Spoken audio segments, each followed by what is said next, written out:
Well, you probably know who I am by now after all the time I've been around and doing what I do and saying what I say. And yes, I just come out of the shower, my hair looks absolutely appalling. Today's date is the 30th of December, year of our Lord 2014, and my name is Nick. And I've been sort of like on this channel I'm very informal. Okay, I don't necessarily have a fixed structure to what I do or what I say or anything else. A couple of quick questions I've been going through. One of them says, will you be doing more Ouija vids soon? Yes, I do tend to do them, rather a lot, and I will be doing a few more in the not too distant future, and I hope you get like a great deal of pleasure from that. And yeah, why not? I enjoy them. They're fun to do. People enjoy watching them. These days I don't quite know what the pleasure is necessarily in watching them. You're watching this piece of wood going around a board slowly. But no, I do know why you enjoy it, because you don't know what's going to come out. I don't know what's going to come out, and so on and so forth. And it's all rather what's going to happen next kind of thing. So yeah, of course I will. But I've also got this particular message which come through, which might get you thinking, might not. Who gives a shit? Okay. It says here, there are ghosts in the world. I can't tell you anything about their, in inverted commas, kind of race, brackets, like if they are demonical or not, and stuff like that. Close brackets. But they are real. I want to talk about that. Let me call it a sensation or out-of-body experience. Man, I hate that name. In which I met a person. He did not look human. Well, maybe more like a walking corpse, but actually there was nothing human to him, and I don't even know whether he was male or not. In that moment, I learned a lot of things. Nobody can prove these kinds of things. You have to believe it or not. But if you've never witnessed something like this, you're obviously not going to believe it, right? People tend to ignore that kind of stuff, especially when they're in front of their faces. There's one thing I know for sure. Only a few in the whole mankind will ever be able to see the world as a whole. That said, I wanted to add that I might understand your point of view to the topic. You seem to be one of those few. By the way, I'm sorry, I commented on a video you made 3 years ago. Well, if you commented on a video I made 3 years ago and I either hadn't seen it or I hadn't blocked you, don't worry about it. I'm not like intense about that shit no more, because I'm not. If someone's a complete dick and I work out that they're a complete dick and I'm going through one of those phases of checking my comment sections regularly, then yeah, I might block you. But I haven't done it. You've been able to message me, so that's in the past, so don't fucking worry about it. Alright, now as far as you saying I can't tell you anything about their kind of race, no one can. Full stop, no one can. Full stop, finito, the end of argument, alright? No one can. But people do.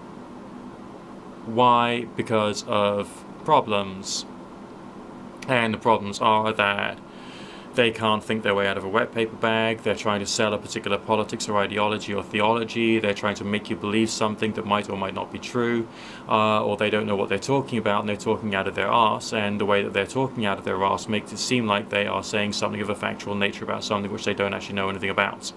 Which can then cause confusion and make people think that there are hard and fast facts about something that there aren't hard and fast facts about. And that generates beliefs, and that generates all kinds of, what are they called? Folk myths, which becomes part of beliefs, which then becomes part of some people's personal theology, and then that becomes religion, or, over time it evolves into stuff.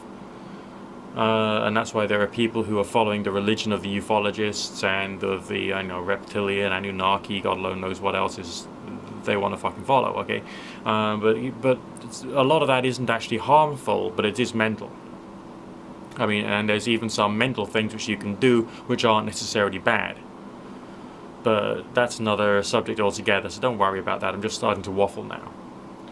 Okay, now you say this thing did not look human. Well, it was just a personal experience you had. That's all we can actually say. You did contest that these things are real. I would contest against that and say that the experience you had was real. And the experience is common to a lot of people, and therefore there is something about the experience which is important, which is common to humanity, or indeed certain varieties of humans. which might easily mean that there is something factual going on, but we still don't know what that is because we don't know enough. And as far as natural science is concerned, there's so many things which are true, which natural science is kind of like disbelieving because they themselves haven't really thought things through as to how knowledge is actually accumulated, or whether the positivistic scientific method is the way to accumulate the right varieties of knowledge about certain things. Because there's positivistic and anti-positivistic, as I learned when I did sociology and psychology. And anti-positivistic is used in a certain way to try and ascertain through contemplation and analysis what's happening in like the social world or the psychological world, and therefore has its importance. But those who are positivists say no, no, no. But on the other hand, you know, the positivist way of looking at things is like so narrow that it's not going to take into account things which are quite evidently fact. But which can't necessarily be proven using the positivistic hard natural science way. So there's always more and more questions to be asked, and that's why we've got to carry on having these experiences. Okay. Yeah, people do tend to ignore. I mean, some people can have like a really, really weird experience, and they can dismiss it, you know. But that's because of the way in which they think as a person, rather than what's actually real in the universe. So people are. I mean, I'm coming to this time in life and I'm beginning to think that all people, including myself, are mental and thick, right? All people, everyone. And we got to work out in what ways we as individuals are mental and thick, and trying to push beyond that. And that's like the definition of growth. It doesn't matter how old a person is or how young a person is, there'll always be a certain variety of mentalness and thickness about the person, which stops us from seeing like total like clear truth, if you know what I mean. Just a point of view, okay.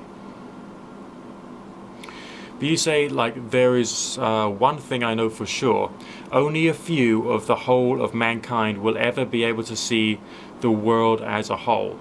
No, I don't think so. I think that no one will ever be able to see the world as a whole, but everyone is developing new vantage points all the time.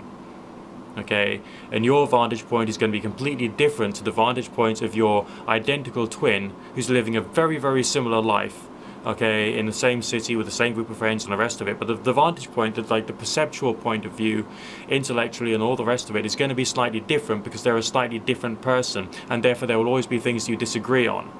And that's why the things you disagree on, you got to like ignore and carry on building your friendship based upon the things which are common to you, and not to have all these like intense political discussions and arguments, or intense scientific discussions and arguments, or indeed gentle scientific and political discussions and arguments, because like they don't really help people.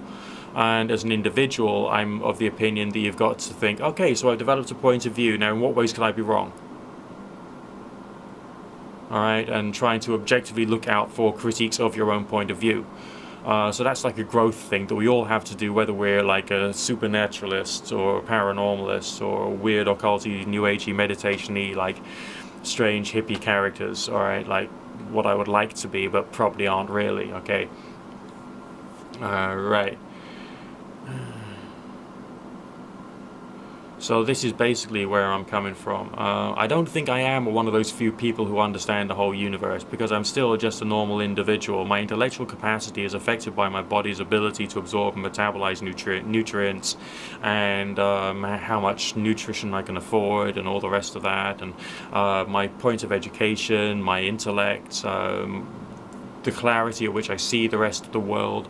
And no one can be perfect, unfortunately, okay? Because we're all basically monkeys, all right? We're just monkeys, all right? There's nothing like totally magical about us humans. Okay, we're like the most weird species on the face of the planet. We are odd, we are peculiar, we are alien to the rest of all the creatures on the face of the planet. We're very, very strange, but we're just fucking monkeys. And that doesn't mean to say that, oh yeah, because we got like, you know, we have technology, okay? We have technology, therefore we are superior. No, we have technology, therefore we're monkeys with phones, right? We are monkeys with phones. It stops there. It actually stops there, alright? Doesn't matter how I mean, Stephen Hawking, all right? You know, he's one of the greatest, like, scientists, scientifically minded people in the whole wide world. But give it another 30 years, there'll be someone else coming along who's going to say, well, actually, Stephen Hawking was wrong, and I can prove it. And they'll go back to, like, the Large Hadron Collider, and they'll start banging more subatomic particles together, and they'll discover that, oh, you know, something else, and there'll be even more like theoretical physicists sort of like jumping up and saying, actually, we're all in a tiny little box somewhere, and yes, isn't that nice, and whatever, right? We don't know jack shit, okay? We are just like the most stupid creatures on the face of the planet, because no matter what era we're in, we all like jerk ourselves off over how much technology we've got. I mean, when was it? Was it the 1800s or the early 1900s? Some geezer said, like, everything that has already been invented is everything which is ever going to be invented, or something like that. And hey, presto, now what have we got? We got fucking, you know, we got phones, we got compact fluorescent lights, the electrical car which can drive itself and park itself is being developed. I saw a guy going down the road recently on a electric scooter. They didn't have those in the 1800s, I don't think, alright? They had like legs, and they walked with them. Oh, great, you know, aren't I fantastic? I've got legs and I've got boots, you know, I mean, whatever. Alright? Give it another 100 years and the world will be a completely different place with new technology, and humans are still going to be stupid and think that they are tremendous because they've got phones or cars or solar panels, because humans are just so pathetic. We got to, you know, embrace your patheticness. Everyone has to embrace. I have to definitely embrace my patheticness. I'm human. So if I have a strange experience which may make me think like I'm that much closer to the truth, there's going to be another experience or another book I'm going to read or another whatever which is going to challenge the way in which I saw the world. Because like, you can't ever be in a position of total truth or see the whole world as it truly is. We'd all like to think that, oh yeah, this is the way it is. It's so simple. And there's pundits in like you know, the health world who just go out there saying, oh, you just do this, it's so simple. No. When you simplify things too much, you're stopping people from thinking. And that's shit, basically. So, remember to breathe, drink your tea, and have a great 2015. God bless you all.